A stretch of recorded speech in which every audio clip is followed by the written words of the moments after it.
This is CBS News Bay Area with Juliette Goodrich. So let's talk food and restaurants. They can be the first indicator of a population boom. And in Contra Costa County, the Himalayan cuisine has taken over. According to a new census data, California's Nepalese population is booming. And Contra Costa County in particular has seen over a 500% increase in immigrants from Nepal over the past 10 years. Nepal is located in Southeast Asia, and tonight, Kenny Choi gives us a look into the lives of one immigrant family in El Cerrito.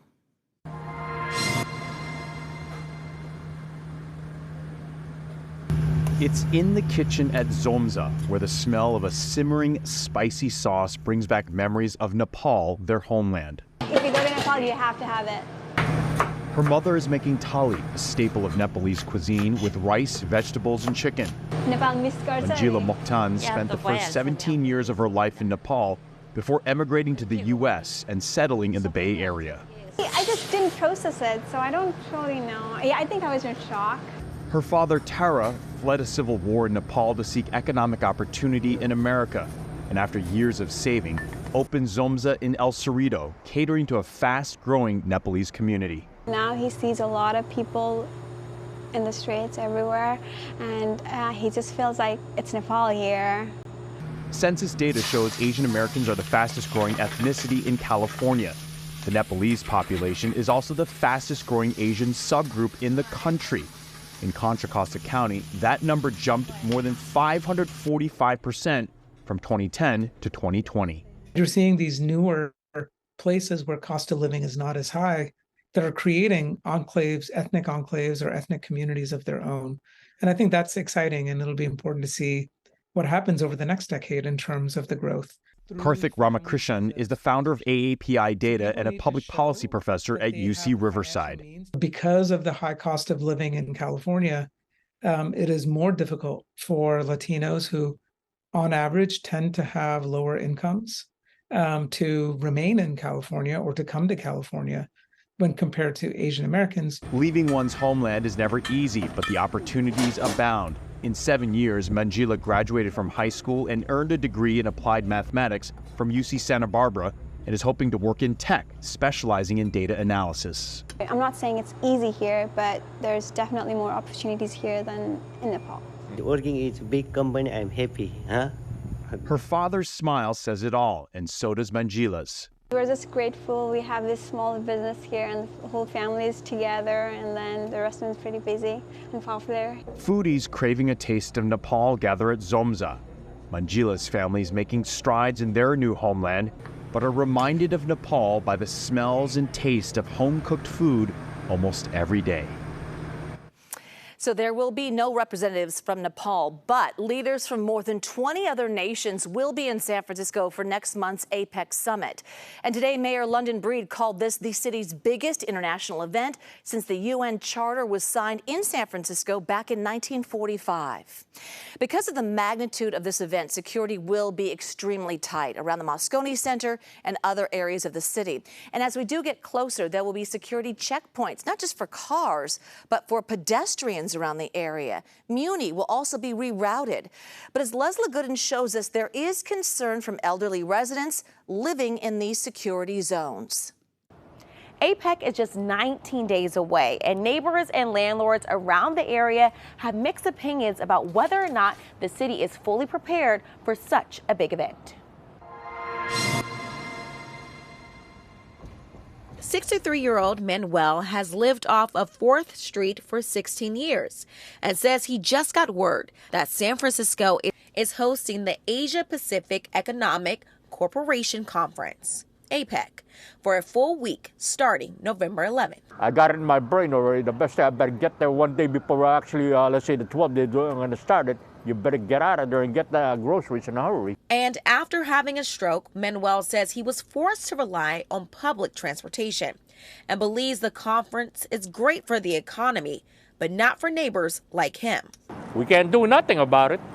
He's not alone with his concern.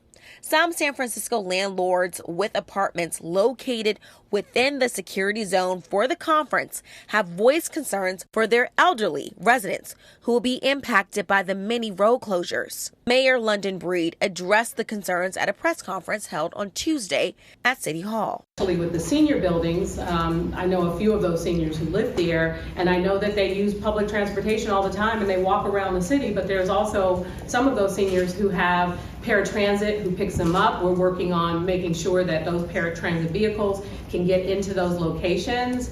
And so there are some things that we're doing very hands-on approach. APEC is expected to bring in around 20,000 people and is considered a national security event.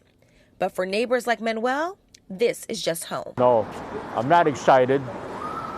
I'm not excited about it. And the mayor says that she hopes that residents that are voicing their concerns remember that this is also a really big moment for San Francisco. The conference is expected to bring in over $50 million for the city.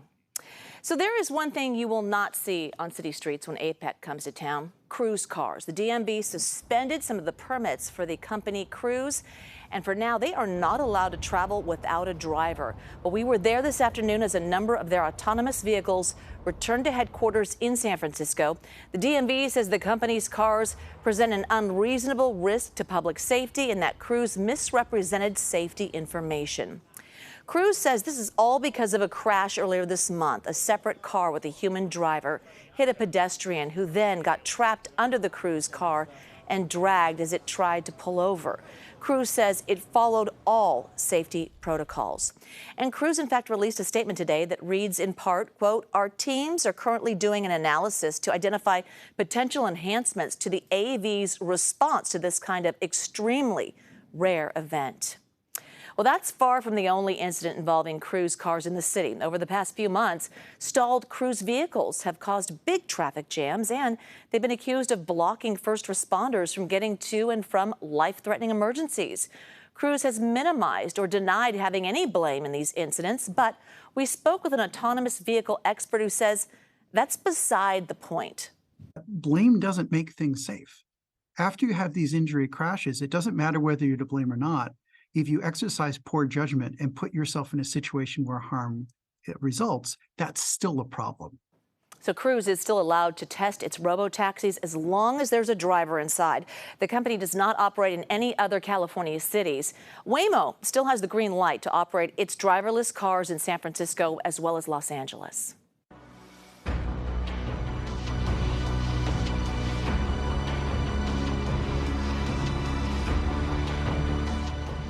Tonight, the Richmond City Council is considering a controversial resolution regarding the war between Israel and Hamas. Now, the resolution, which was sponsored by both Richmond's mayor and vice mayor, expresses support for Palestinians in Gaza. It also condemns Israel's ongoing response to the October 7th Hamas attacks, accusing Israel of ethnic cleansing. As you can imagine, it's drawing both support and criticism.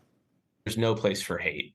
And so whether it's anti-Semitism or Islamophobia, it's important to take a stand. That's not what the Richmond City Council is doing here by repeating Hamas talking points. I find that people who say local government should not be involved in international politics only say that when local government takes a position that they disagree with. A vote on whether to adopt the resolution is expected before the meeting adjourns later tonight. Meantime, the UN Secretary General is calling for a ceasefire between Israel and Hamas. Israel said it is not allowing any fuel into Gaza, even though all hospitals there say they are running out. And the World Health Organization says at least 6 have already shut down. Hamas is still holding an estimated 200 or so hostages right now. Today, Israel airdropped leaflets over Gaza asking people to share information on the hostage whereabouts.